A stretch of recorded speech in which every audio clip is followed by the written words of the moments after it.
ابراہیم علیہ السلام کے اور ان کے ساتھ ایمان لانے والے لوگوں کی زندگی میں ان کے اس قول میں، اے امت محمد تمہارے لیے نمونہ ہے صلی اللہ علیہ وسلم، جب انہوں نے اپنی قوم سے کہا کہ ہم تمہارے معبودوں سے اور تم سے بری ہیں، الگ ہیں، ہمارا تمہارے ساتھ کوئی تعلق نہیں ہے، ہم تمہارا انکار کرتے ہیں، تم ہمارے رب کا انکار کرتے ہو، ہم تمہارا انکار کرتے ہیں، اور ہمیشہ کے لیے تمہارے ساتھ دشمنی کا اعلان کرتے ہیں۔ کفرنا بکم وبدا بیننا وبینکم العداوۃ والبغضاء ابدا، ہمارے اور تمہارے بیچ میں دشمنی اور بغض ہمیشہ کے لیے ظاہر ہو چکا ہے، حتی تؤمنوا باللہ وحدہ، الا کہ تم بھی ایمان لے آؤ تو دشمنی دوستی میں بدل جائے گی۔ لیکن جو ابراہیم علیہ السلام نے اپنے باپ سے کہا تھا میں آپ کے لیے استغفار کروں گا اللہ تعالیٰ سے، وہ جو کہا تھا اس میں تمہارے لیے نمونہ نہیں ہے۔ اے نبی صلی اللہ علیہ وسلم کی امت والو، حضرت ابراہیم اور ان کی قوم کے اس قول میں تمہارے لیے نمونہ ہے کہ تم کافروں سے کہہ دو ہم تمہارے ساتھ کٹ گئے اور ہمارا تمہارے ساتھ کوئی تعلق نہیں رہا اور ہماری تمہاری دشمنی ہے اس وقت تک جب تک تم مسلمان نہیں ہو جاتے، لیکن ابراہیم علیہ السلام کے اس قول میں تمہارے لیے نمونہ نہیں ہے جب انہوں نے اپنے باپ سے کہا تھا میں تیرے لیے استغفار کروں گا۔ ابراہیم علیہ السلام نے جو کہا تھا میں تیرے لیے استغفار کروں گا، وہ بھی وعدے کی وفا تھی۔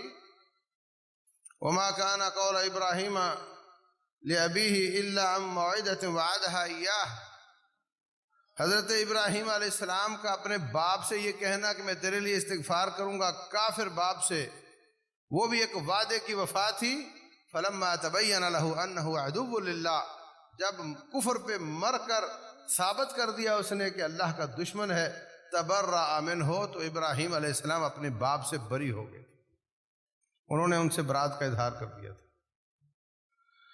تو عزیز بھائیوں، قوموں کے ساتھ تعلقات ہوتے ہیں، افراد کے ساتھ تعلقات ہوتے ہیں، تعلقات کی کوئی بنیاد ہوتی ہے۔ ایک بنیاد یہ ہے کہ ہم سب کی زبان اردو ہے، اس لیے ہم بھائی بھائی ہیں، اردو قومیت، ہم سب سندھی ہیں، پنجابی ہیں تو بھائی بھائی ہیں، ہم سب پاکستانی ہیں تو بھائی بھائی ہیں، بلوچی ہیں تو بھائی ہیں۔ ایک فطری چیز ہوتی ہے، اپنی زبان اور اپنے علاقے سے تھوڑا لگاؤ ہوتا ہے۔ آپ جاپان چلے جاؤ، روس چلے جاؤ، آپ کو اگر کوئی پاکستانی کپڑوں میں نظر آئے گا تو ایک لاشعوری طور پہ اس سے بات کرنے کو دل چاہے گا کہ یہ بھی ہمارا پاکستانی بھائی ہے، یہ کیسے آیا ہے، کون ہو، کہاں سے آئے ہو۔ آپ کو اس سے کوئی لینا دینا نہیں، لیکن دل چاہے گا میں اس سے بات کروں۔ تو یہ ایک فطری چیز ہے۔ آپ بھائی بھائی اس لیے ہیں کہ آپ عربی ہیں، آپ بھائی اس لیے ہیں کہ آپ اجمی ہیں، آپ بھائی اس لیے ہیں کہ ایک دادا کی اولاد ہیں، آپ بھائی اس لیے ہیں کہ افریقی سب کالے ہیں تو کالا کالے کو دیکھ کر خوش ہوتا ہے، آپ سب بھائی اس لیے ہیں کہ آپ کا علاقہ کوئی مخصوص ہے، آپ سعودی ہیں، آپ کویتی ہیں، یہ سب تعلقات تو ہیں۔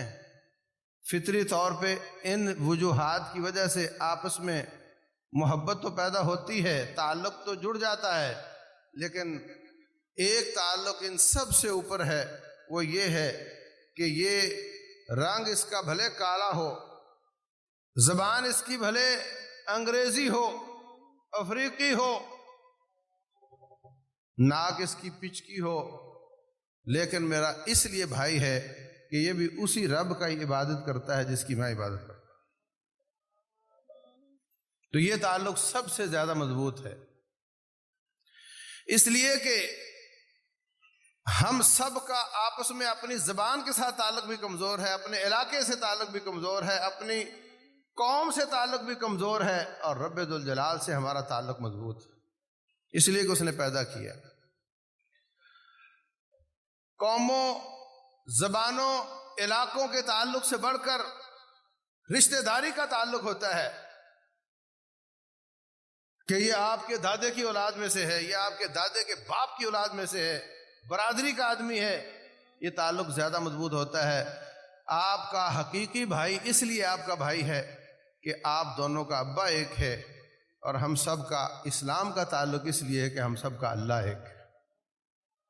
اور باپ نے جنا ہوتا ہے، رب نے پیدا کیا ہوتا ہے۔ باپ جننا چاہتا، رب پیدا نہ کرنا چاہتا تو ہم پیدا نہیں ہوتے تھے۔ رب پیدا کرنا چاہتا اور کوئی نہ جننا چاہے تو اللہ پیدا کر کے دکھا دیتا ہے۔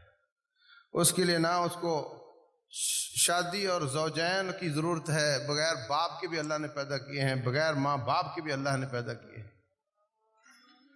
تو تعلق رشتہ داری کی وجہ سے بنتا تو ہے، اس پہ اللہ نے اس کے بہت زیادہ حقوق بھی رکھے ہیں، والدین کے، بھائیوں کے، صلہ رحمی کا حق بھی دیا ہے، حکم بھی دیا ہے، تاکید بھی فرمائی ہے، لیکن جب مقابلہ ایمان کے تعلق کے ساتھ آ جاتا ہے تو پھر سارے رشتے ہیچ نیچ ہو جاتے ہیں۔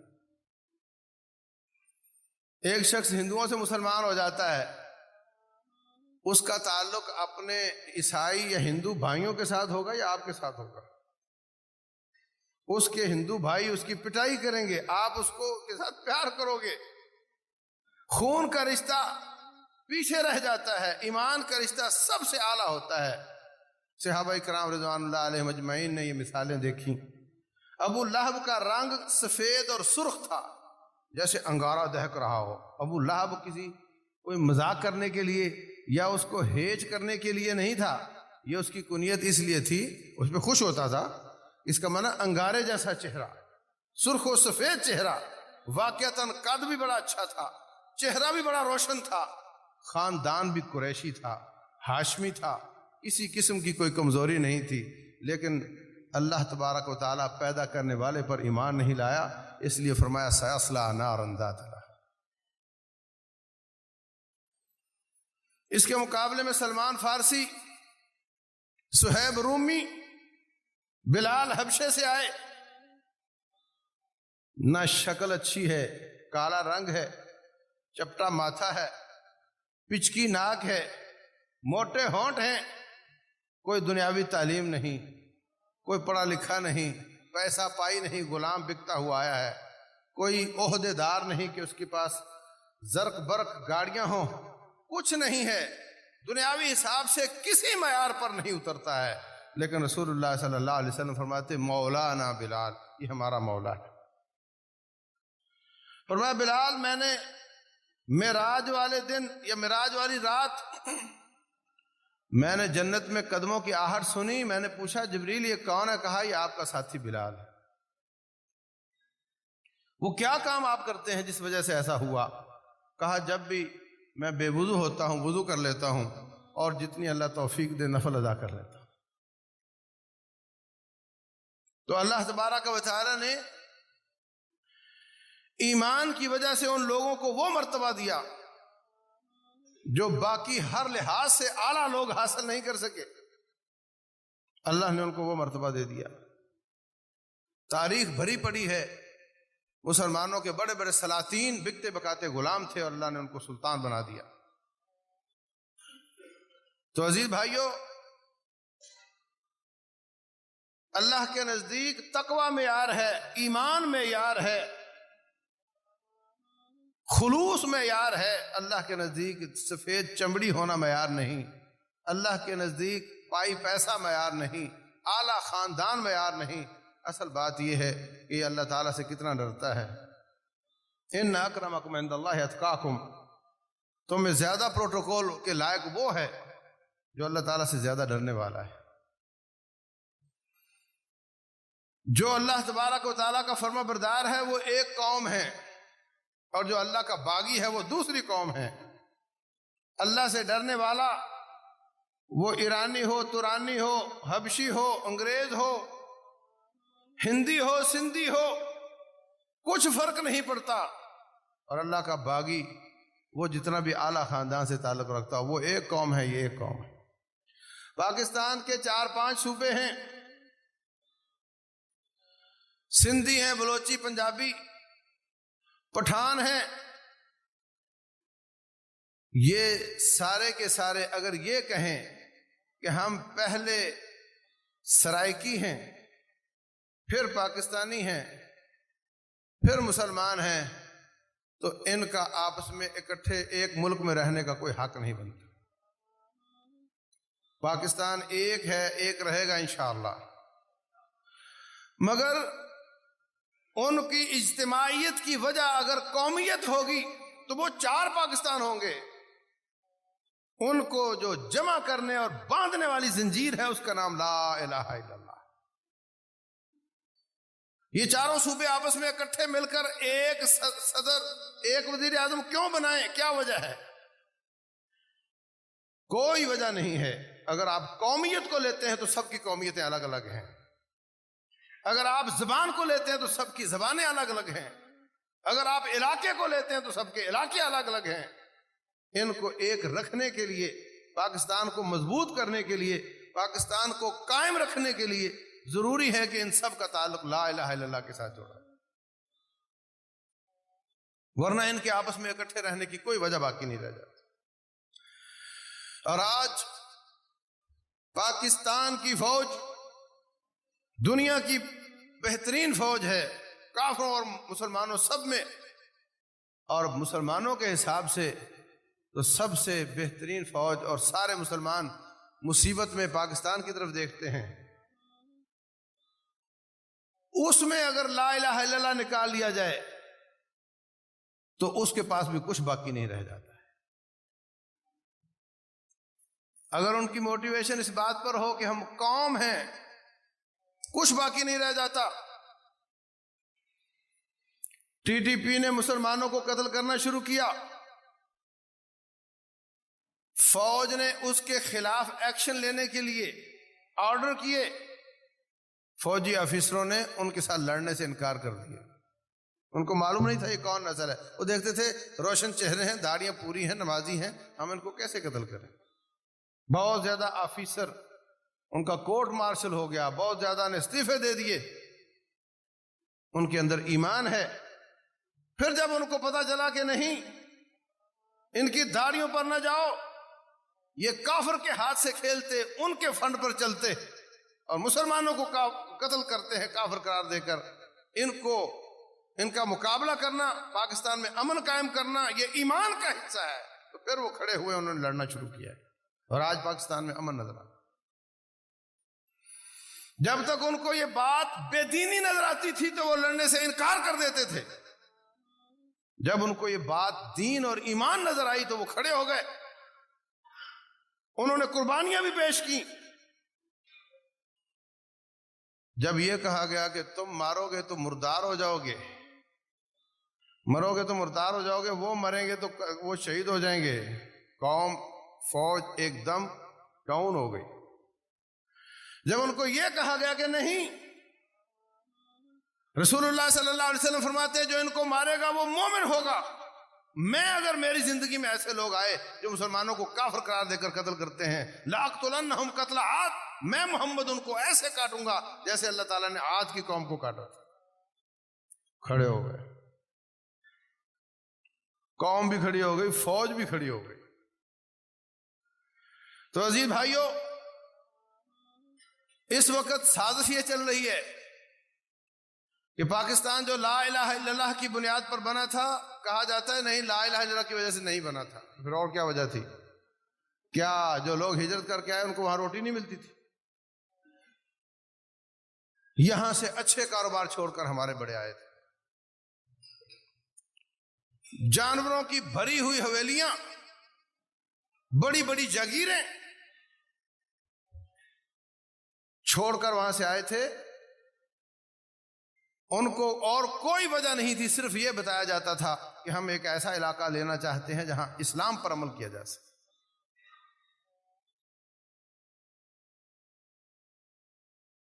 پہلے تو پاکستان کو بننے نہیں دیا جاتا تھا،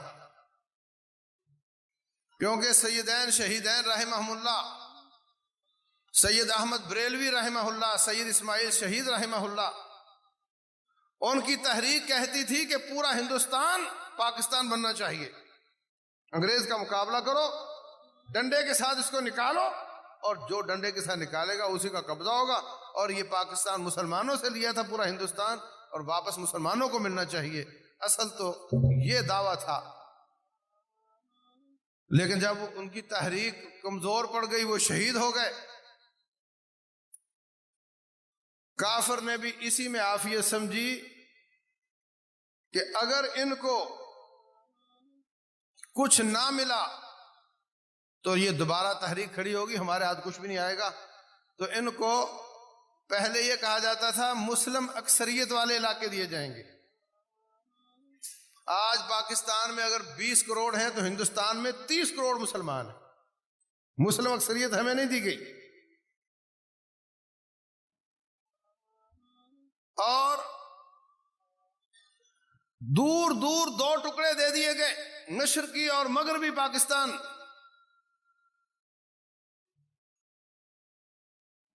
اور ایک لمبا سارا پاکستان، چوڑائی کم لمبائی زیادہ، یوں لگتا ہے جیسے افغانستان اور اگلے علاقوں سے آنے والے غوریوں اور غزنویوں کے حملے سے بچنے کے لیے بیچ میں ایک دیوار کھڑی کر دی گئی ہو، بفر زون بنا دیا گیا ہو۔ وَمَكَرُوا وَمَكَرَ اللَّهُ وَاللَّهُ خَيْرُ الْمَاكِرِينَ، انہوں نے یہ مکر کیا، پھر باقاعدہ ہندوستان کی فوج ڈال کر کے مشرقی پاکستان کے بازو کو کاٹ دیا گیا، پھر کشمیر پر فوجیں ڈال کر کے قبضہ کر لیا گیا، پہلے دیا پورا نہیں، پھر جو دیا اس کو کاٹنا شروع کر دیا، اور ان کا پورا مقصد تھا کہ پاکستان پنپ نہیں سکے گا، ہمارے حصے کی مشینری نہیں ملی، پیسہ نہیں ملا، اسلحہ نہیں ملا، کچھ نہیں ملا، اور خیال تھا کہ یہ زیادہ دیر چل نہیں سکے گا، اور ایک لمبا سارا ہے، لیکن اللہ تبارک و تعالیٰ نے جو تدبیر کی تھی، انہوں نے سوچا بھی نہیں ہوگا اس لمبائی میں کتنی خیریں ہیں، اونچی سے اونچی چوٹیاں بھی پاکستان میں ہیں، اور گہرے سے گہرے گڑھے بھی سمندر پاکستان کے سمندر میں ہیں، اور صحرا بھی ہیں اور دریا بھی ہیں، پہاڑ بھی ہیں، قابل کاشت علاقے بھی ہیں، معدنیات سے بھرے ہوئے علاقے بھی ہیں، سونے کے ذخائر والے بھی ہیں، پیٹرولیم کے ذخائر والے بھی ہیں، سب کچھ اس میں موجود ہے۔ پاکستان کی فوج فلسطین میں لڑنے کے لیے گئی، اسرائیل کے خلاف، پاکستان نے بوسنیا میں مجاہدوں کا تعاون کیا، پاکستان نے 40 سال روس اور امریکی اتحاد کے خلاف افغانیوں کا تعاون کیا۔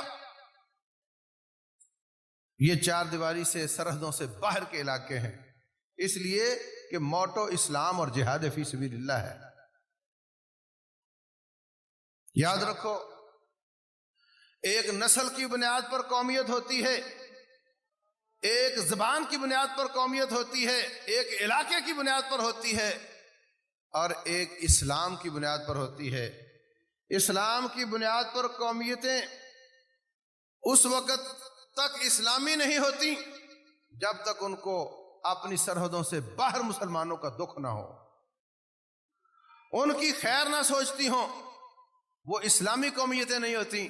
اللہ کے فضل سے پاکستان نے پاکستان سے باہر علاقوں میں بھی مسلمانوں کی خیر کی بات سوچی، اور وہاں ان کا تعاون کیا، اور انشاءاللہ آئندہ بھی چلتا رہے گا۔ تو میرے عزیز بھائیوں، ہندو قوم ہے نسل کی بنیاد پر، رنگ کی بنیاد پر۔ ہمارا سابقہ وزیر اعظم کہتا ہے ایک لکیر کا فرق ہے، وہی شکلیں عقلیں ادھر ہیں، وہی شکلیں عقلیں ادھر ہیں، وہی ثقافت ہے، وہی سیاست ہے، لکیر کا فرق ہے۔ حقیقت یہ ہے کہ ان کا مذہب گندا ہندوانہ مذہب ہے، ہمارا اسلام ہے، یہ فرق ہے۔ عقلیں شکلیں آپ کی اگر وہی نظر آتی ہیں تو آپ اپنی شکلیں اسلامی بنا لو۔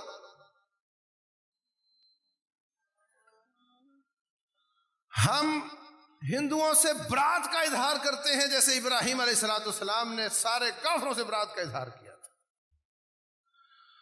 اور مسلمانوں کے ساتھ وفا کا اظہار کرتے ہیں جیسے انہوں نے کیا تھا۔ 4 سمندر پار اگر کوئی مسلمان پریشان ہے، ہمیں اس کی تکلیف ہوتی ہے، اس لیے کہ ہم مسلمان ہیں۔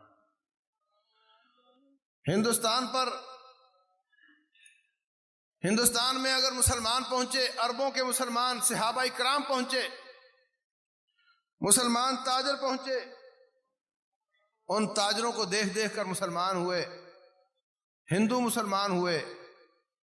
سچا سچا صاف بات کرتا ہے، بات کو چھپاتا نہیں، جال سازی نہیں کرتا، کم نہیں تولتا، جھوٹ نہیں بولتا۔ یہ کیسا دین ہے؟ ہمیں بھی بتاؤ۔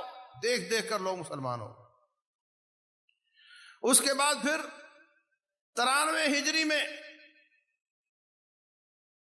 کراچی سے ٹھٹھا روڈ پر دھابے جی کے قلعہ میں دیبل کی بندرگاہ میں ایک عورت نے پکارا تھا مسلمانوں کو۔ کوئی خط نہیں لکھا تھا، کوئی لیٹر ہیڈ پہ مہر لگا کر نہیں بھیجا تھا، کوئی تار نہیں بھیجی تھی، کوئی فیکس نہیں گئی تھی، کوئی ای میل نہیں گئی تھی۔ اپنی 4 دیواری میں اس نے ایک آواز دی تھی، واہ مسلمہ، ارے مسلمانوں تم کہاں ہو، مجھ پہ ظلم ہو رہا ہے۔ کسی نے اس کی چیخ کو آگے پہنچا دیا۔ حجاج بن یوسف بڑا ظالم ضرور تھا مگر بے غیرت نہیں تھا۔ اپنے کمرے میں آپریشن روم میں پورے علاقے کا نقشہ لگایا ہوا تھا، ہاتھ میں خنجر ہے، غصے سے ہاتھ کانپ رہے ہیں۔ اس کو دیبل کا لفظ نظر نہیں آ رہا، دیکھتا ہے، دانت پیچتا ہے، پھر آگے بڑھ جاتا ہے اور کہتا ہے کہ میری بہن لبیک یا اختی، میں حاضر ہوں، میں تیری آواز پہ پہنچوں گا، مجھے ابھی دیبل نظر نہیں آ رہا ہے۔ ساتھی پریشان ہیں، ان کو کیا ہو گیا ہے؟ تھوڑی دیر بعد دیبل کا لفظ نظر آیا، خنجر گھونپ کر کہتا ہے لبیک یا اختی، اور میری بہن میں حاضر ہوں، میں پہنچوں گا۔ پھر اپنے بھتیجے اور داماد 17 سال کی عمر میں محمد بن قاسم رحمہ اللہ کو بھیجا۔ وہ بلوچستان کی سرحد سے، گوادر کی سائڈ سے اس علاقے میں داخل ہوا، ایران سے ہوتا ہوا، اور آگے بڑھ کر دیبل کے قلعے پر حملہ کیا، داہر کو کاٹا، پھر آگے بڑھتا چلا گیا، جہاں جہاں گیا مسجدیں بناتا گیا اور کھجور کے درخت لگاتا گیا، ملتان تک پہنچا، وہاں سے چنیوڑ تک آیا۔ اور یہ کون تھا؟ حجاج بن یوسف ثقفی، بنو ثقیف قبیلے کا تھا۔ اس کا بھتیجا محمد بن قاسم ثقفی، اور یہ ثقفی قبیلہ طائف میں آباد ہے، اور یہ وہی لوگ ہیں جن کے بارے میں حدیث میں آتا ہے رسول اللہ صلی اللہ علیہ وسلم دعوت دینے کے لیے گئے، مکہ سے تقریباً 80-90 کلومیٹر پیدل سفر کر کے پہنچے۔ وہاں کوئی مجمع نہیں لگا ہوا تھا، وہاں کوئی اعلان کرنے والا ابھی آپ تشریف لاتے ہیں، کوئی تعارف کروانے والا نہیں تھا۔ خود ہی لوگوں کے گھروں میں جا جا کر ان کو جمع کیا اور خود ہی تقریر شروع کی۔ جب اسلام پیش کیا، ان ظالموں نے اپنے گنڈے پیچھے لگا دیے اور انہوں نے آپ کو پتھر مارنے شروع کر دیے، لہو لہان ہو کر واپس آئے۔ آسمان سے اللہ کا فرشتہ آیا، کہنے لگے رب ذوالجلال والاکرام فرماتے ہیں اگر آپ کی اجازت ہو تو ہم یہ طائف کی بستی پہاڑوں کے بیچ میں آباد ہے، ان پہاڑوں کو آپس میں ملا کر کے ان کو ایسے کر دیتے ہیں جیسے پتھروں میں آٹا پس جاتا ہے۔ لیکن میرے مصطفیٰ علیہ الصلوۃ والسلام فرماتے ہیں میں اس کی اجازت نہیں دیتا، اگر آج یہ مسلمان نہیں ہوتے تو ان کی اولاد مسلمان ہوگی۔ وہ اولاد کون تھی؟ وہ محمد بن قاسم تھا، جن کے بارے میں آپ نے اسپیشل دعا کی تھی،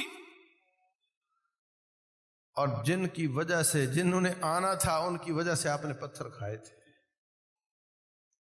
خود پتھر کھا کر ان کو ختم نہیں ہونے دیا، وہاں سے اللہ نے ابن قاسم کو نکالا، اور آج آپ لوگ مسلمان ہیں۔ اگر طائف کی بستی اس وقت مسلمان نہیں ہوئی تو آپ کا وہ چکر رائے گا نہیں گیا، ان طائف کے لوگوں کی وجہ سے پورا ہندوستان مسلمان ہوا۔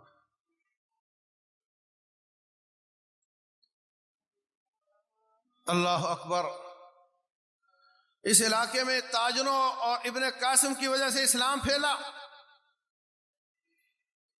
پھر جب چلتے چلتے اب اموی آئے، پھر عباسی آئے، عباسیوں نے امویوں کا تختہ الٹا ترکوں کے ذریعے، پھر ترک ان کی حکومت پر حاوی ہوتے ہوتے عباسی بھی ختم ہوئے تو عثمانیوں کا دور شروع ہوا۔ عثمانی ترکی یہ ان کی بغل میں یونان ہے، یونان کی کتابوں کے ترجمے کیے گئے، اس وجہ سے ان کا فلسفہ، ان کی ثقافت، ان کی تہذیب اسلام میں دار آئی، اور اس میں جو رہبانیت تھی، جو تصوف تھا، وہ آ گیا، اور اس کو اسلام کا لبادہ پہنا کر کے اس کی لہر مسلمانوں پر چڑھ گئی۔ اس کے بعد پھر یہ آئے صوفیہ، جو یہاں انہوں نے کہا جاتا ہے کہ صوفیوں کے ذریعے یہاں اسلام پھیلا، صوفیوں کے ذریعے صوفیت پھیلی ہے، اسلام ابن قاسم کے ذریعے۔